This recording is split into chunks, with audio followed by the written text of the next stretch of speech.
কিছু নতুন সদস্য নিয়ে আজকে ঘুরতে দিয়ে রওনা দিয়েছিলাম আমরা। যেটা টার্গেট ছিল আমাদের বরিশাল জেলার মেহেন্দিগঞ্জ থানার গোবিন্দপুর গ্রাম তথা মেঘনার পাড়ের যে অঞ্চলগুলো ছিল সেগুলো ঘুরে ঘুরে দেখবো এবং গরিব দুঃখী অসহায় মানুষগুলোর কথাবার্তা আমরা শুনবো। সেই লক্ষ্য এখন আমরা যে স্থানটিতে আছি, এই স্থানটি হলো গোবিন্দপুর মৎস্য আড়ত। যেটা দুর্ভাগ্যবশত আমাদের যে টিমমেট যারা ছিল তারা কেউ জানেনি যে এই বাজারে কোনো রকম খাবার হোটেল নেই, শুধু চা বন কফি এগুলা ছাড়া। তাই বাধ্য হয়ে ওরা রাস্তার পাশে যে কলা গাছ ছিল সেখান থেকে এক হালি কলা ছিঁড়ে এনে তা ভাগ বাটোয়ারা করে এক বাড়ি থেকে মরিচ লবণ এনে সবাই খুব আনন্দ সহিত খাচ্ছে এখানে।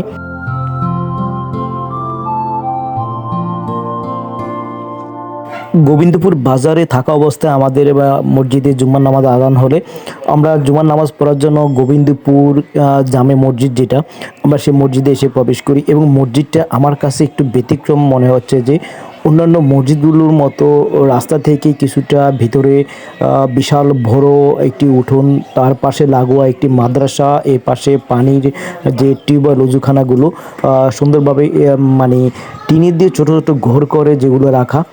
আর এর সামনে বিশাল বড় একটি মাঠ, যেটা সম্ভবত এখানে ওনাদের ঈদের নামাজগুলো পড়েন। এই পাশে যেটা এখন আমরা দেখতেছি এটা হলো মসজিদের যে পুকুর, মসজিদের এই পুকুর, এই পুকুরে মসজিদের বাঁশ চাষ করা হয় এবং আয় ব্যয়ের জন্য পুকুর ঘাটে এই যে এগুলো করে। এবং এর চারোপাশে আমরা দেখেছি প্রচুর পরিমাণে কাঁঠাল গাছ, বিভিন্ন রকম ফল ফলাদি নানান রকমের গাছ এখানে।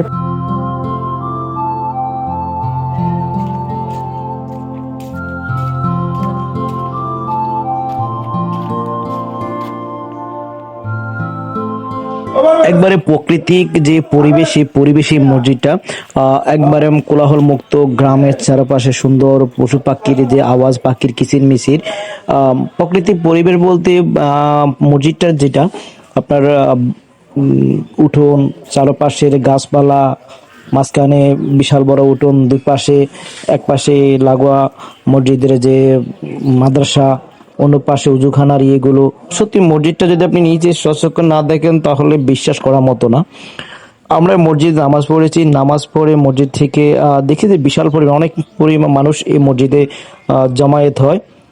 তো আমরা মসজিদ থেকে নামাজ পড়ে এখন গোবিন্দপুর যে বাজার, সে বাজার এসেছি। সেখান থেকে আমরা রওনা দিয়েছি মেঘনা নদী তথা মেঘনা নদীতে, যেখানে আপনার হিজলা এবং মেহেন্দিগঞ্জের ওপার থেকে যে ট্রলারগুলো আসে এখানে মাল নিয়ে, পণ্য নিয়ে।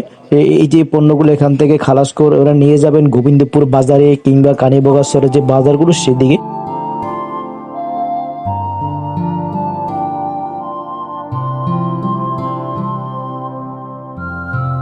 শেষ বিকেলে সূর্যটা যখন পূর্ব আকাশ থেকে পশ্চিম আকাশে ঢলে পড়ে, এই মেঘনা নদীর পাড়ের বিস্তৃত সবুজ এলাকাগুলো এত সুন্দর মনোরম পরিবেশ তৈরি করে যা সচক্ষে না দেখলে আপনি কখনো বিশ্বাসই করতে পারবেন না।